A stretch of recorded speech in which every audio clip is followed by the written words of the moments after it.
breaking news. Today is Donald Trump's 70th birthday. Yay! 70 years of Donald Trump. Yes, the man was born in 1946, or as it will be known after he's elected, the year zero. And look at him. Like a cheap cheese, he's barely aged. Yes, he could easily pass for 63. So, congratulations, Donald. And more importantly, congrats to Melania, who is 1 year closer to freedom. Now, one of the strangest celebrations for Trump's big day didn't even take place in America. In India, and this is real, an anti-Muslim nationalist group threw a party in Donald Trump's honor. They made him a cake, they prayed over it, and then they fed it to a Donald Trump poster. People, you're literally feeding the troll. Now, this group called Hindu Sena could not be more excited for Trump's birthday, and more importantly, the possibility of his presidency. When Donald Trump becomes the king of the United States, then we will not be scared to speak our minds. Then he will stop us from having to kill Islamic terrorists, too. Wow, okay. The king of the United States? This is such a strange story. These people cannot wait for Donald Trump to become president because then they think he will kill Islamic terrorists for them and then they won't have to do it themselves. That is so insane. I never thought I'd see the day when Indians would be outsourcing their jobs to Americans. This is quite a thing. Now everyone celebrates their birthday differently. Some people go to a bar, some people have a nice intimate dinner, some people wait all day for a surprise party that never came. But Donald Trump had his own way of celebrating. Donald Trump this morning suggested on 2 separate occasions that President Obama may be purposely allowing terror attacks to take place. We're led by a man that either is not tough, not smart, or he's got something else in mind. And there's something else in mind. You know, people can't believe it. There's something going on. Are you me? Donald Trump, the Republican nominee, is saying the President of the United States is a secret agent for ISIS. He's accusing Obama of treason. If ever there was a way you know that President Obama is not an African president, this is it. Because if you pulled the in Africa, we would not know where Donald Trump is right now. We would not know. I mean, an ISIS agent? Really, an agent that bombs ISIS banks, killed bin Laden, drones them nonstop? Really, an ISIS agent? This is so ridiculous. It's, you know, and clearly, come on, let's be honest. He's the worst sleeper agent of all time then. Donald Trump is a deceitful, shameless birthday boy. And by the way, if you ask me, there's only one sleeper agent in this race. And we all know who that is.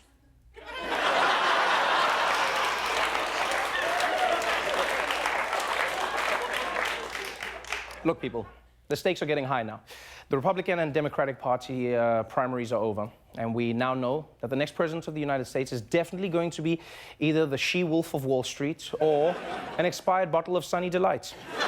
And yesterday, America had a rare opportunity to compare them in almost scientific conditions because both Hillary and Trump gave major speeches in the wake of the Orlando shooting. But the vibe of the speeches were very, very different. Hillary's speech was calm and mature. She didn't even mention Donald Trump once. Instead, she focused on policy. We also have to use all our capabilities to counter jihadist propaganda online.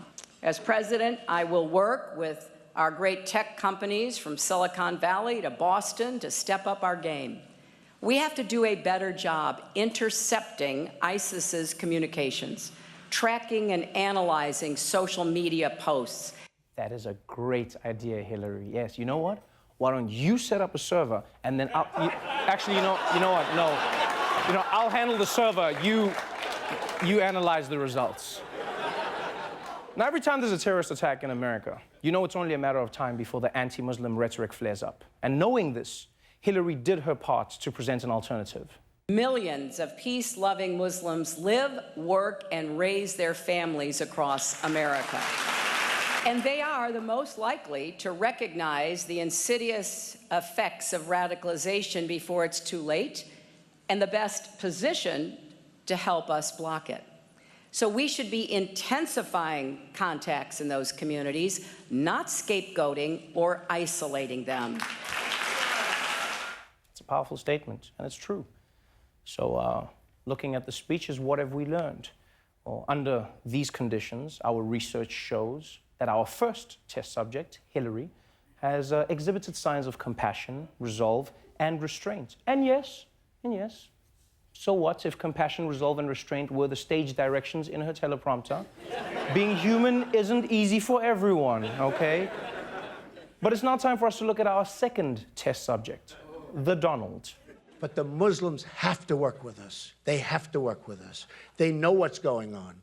They know that he was bad. They knew the people in San Bernardino were bad. But you know what? They didn't turn him in. And we had death and destruction. Yes, Donald.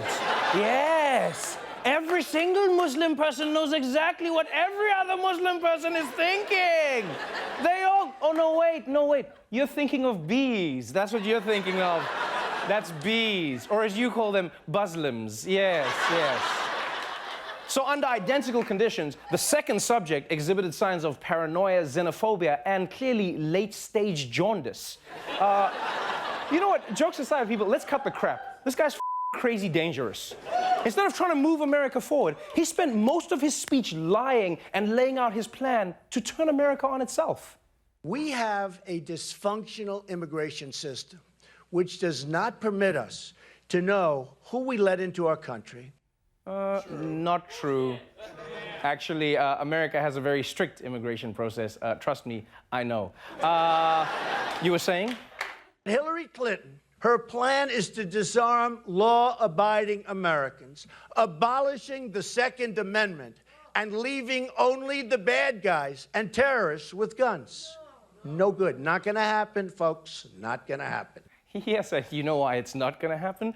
Because Hillary's not trying to abolish the Second Amendment. That's also a lie. If Hillary basically said anything, Trump would go against. If Hillary said that jaywalking was bad, Trump would be like, Hillary Clinton wants to cut everyone's legs off. Is that the candidate you want? Someone who believes that your legs should be bloody stumps? Her plan is to disleg law-abiding Americans. Not good. Won't happen. Not good. Try again. The bottom line is that the only reason the killer was in America in the first place was because we allowed his family to come here. That is a fact, and it's a fact we need to talk about. Yeah, you know what, Trump? Let's talk about that fact. His parents came to the U.S. from Afghanistan in the 80s, I assume to see a Go-Go's concert, and then they stayed. Afghanistan was not a terrorist-harboring country at the time. In fact, they were helping America in the fight against communism. So there's no way you could have known that their American-born child would have grown up to do what he did. There's no way to know that. There's no box on the immigration form that says, do you plan to accidentally raise a child that could be a danger to America? That box doesn't exist. Because if that box existed, what would have happened is when your mother immigrated to the U.S. from Scotland, she would have checked yes and yes. That's what she would have done. Yeah. There's no way you could have known. Although, that's not fair, though. That's not fair. Because I guess because she's Scottish, she would have checked aye. My wee Donald is going to destroy all of it. He's my little dragon. He'll breathe fire on your two-party system. Even when Donald Trump was speaking up for the LGBT community, he turned it strangely into an oddly placed attack on Hillary Clinton. Ask yourself, who is really the friend of women and the LB and LGBT community? Donald Trump with actions or Hillary Clinton with her words? I will tell you who the better friend is, and someday I believe that will be proven out big league. Big league? That's not a word. Here's a tip. If you're going to invent a word, don't put it at the end of the sentence. What you need to do is you slip it in the middle in a Jiminat way while no one is paying attention. Oh, and by the way, there are plenty of words that mean big. I mean, colossal, large, huge, gigantic, considerable, enormous, immense, tremendous. Like, how do you pick literally the only one that you can't add an ly to? The only one. Look, people, at the end of the day, I understand. I understand that both of these were speeches, right? But campaign speeches are sort of like wedding vows. They're a promise of a shared future. And right now, one of those futures threatens to America. Bigly. Hey there, thanks for subscribing to our new YouTube channel. You're probably thinking, but I didn't. I know, which is fine, but now you're thinking about subscribing. You should really just subscribe.